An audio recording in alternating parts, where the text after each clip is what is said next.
Of course, you do Yeah. mention Trump, and I think there's been a lot of buzz here because just a few days ago he was inaugurated. And so we might touch on a few there. Certainly, some good things are being done. I've already heard from people that live in El Paso, my hometown, that the port of entry was closed to sort of stop the flow of the illegal immigrations. Someone else was telling me, I think it was Raticelli, that Biden's sort of pro-abortion website where you can go and find out all these things called reproductiverights.gov was shut down already, right? That same Well, day. that's I encouraging. was looking that up. It is gone. I think they've just sort of retooled it though. And now it's reproductiverights.org. But at least that shows it is not having the full support of the federal government. That's definitely a Trump influence. And then he's also pardoned Bevelyn Williams. Many of you may have remembered her. She's a pro-life advocate, young mom. I think she's only 32, 33 years old, from Tennessee. She's got a 2-year-old daughter. And back in July, she was sentenced to 3.5 years of prison, basically just for trying to pray against abortion. I mean, that's really what it comes down to. So he's already pardoned her. So we are seeing some things. We'll wait to see. I never quite know. One thing that I thought doesn't quite suit me, right? I think we have to be careful when we credit things to God. As I said earlier, just like with his Dobbs-Jackson decision, part of his inaugural speech, he referenced how he believes, it's okay for him to believe that, but he believes that God saved him with that bullet shot. And he says to make America great again.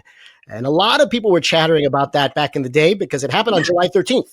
So again, there's a Fatima connection there. And people were making those links.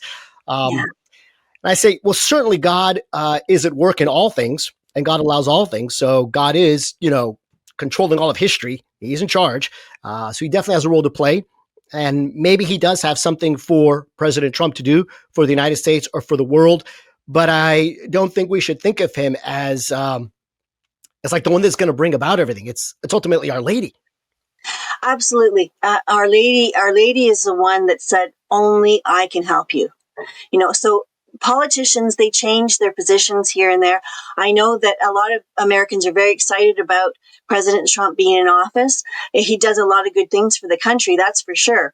But I'm living in Canada, and so we're looking at things from a slightly not different perspective, but just there's an additional concern that we have because he's been saying that he wants to put a 25% tariff on all of our goods that we export to the United States. So, our economy is not doing very well anyway because we've had Prime Minister Trudeau in power since 2015. And he's, as far as I'm concerned, pretty much ruined our country economically. So having an additional tariff put on is really going to hurt our country. Although I do understand, the border concerns. We've had border concerns of our own. For different reasons, more with too much immigration where we don't have the infrastructure to handle that. So we have all kinds of mutual concerns with the two countries, but we also have some reservations about President Trump because he's the president of the United States. He's not the president of the world. So everyone is affected differently by his presidency, and I'm hoping it will work out. Well, that's a really good point because I think, we can have our perspective as individual Americans or Canadians, but we also have to remember that we're Catholic, and God doesn't just look at the United States or Canada or Germany or Brazil or any other country. He is looking at the whole world, and Our Lady of Fatima is concerned for the whole world. All are her children. Right. So when she talks about peace in the world, she doesn't just talk about peace in our neighborhoods or peace in our country. I mean, since 1917, there has not been peace in the world. Some point in the world has been in constant conflict, which shows how important Our Lady's promise is. So from the perspective of Fatima, we do have to take a more sort of global perspective because that's certainly what our Lord and Our Lady are doing. And like you say, okay, so President Trump wants to make his country great. I wish every president would want to do that. Every prime minister, Trudeau, I mean, he was effectively a communist, which is, again, Our Lady's stopping communism. We had a whole issue on that, a lot of videos talking about the problems of communism. So we're trying to stem those tides of communism. But I definitely think that God can use anyone. It doesn't mean that they're the perfect person either. I remember the wonderful Old Testament story. I believe it's the Persian king Darius who allows the people of God to go back and then rebuild the temple and rebuild Jerusalem. So Darius was a pagan. He wasn't a perfect guy. I'm sure he had plenty of sins. I don't know my ancient Persian history that well, but God used him. Clearly, God Yes. used him to do this. Now, there were others that were involved, like Nehemiah, right? And Ezra, the priest. Ezra could be representative of like the Pope, the high priest.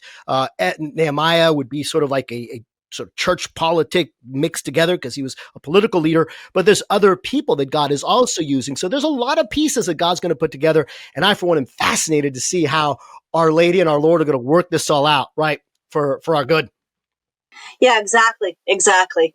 Yeah, so we are actually called to pray for our political leaders. It's really very important. They have a huge task ahead of them. And of course, as Catholics, we always want them to, make laws that are in accordance with the gospel, right? Because this year is the 100th anniversary of Quas Primus, the encyclical on Christ the King. So, that's always our hope. But nevertheless, we do have to pray for our leaders. And I know that Father Rippiger, he actually suggested that President Trump consecrate himself to Our Lady. I think that's a great suggestion, Yeah. because if you consecrate yourself to Our Lady, she's going to definitely lead you in the right direction. So I think that would be wonderful, and we should pray for that intention.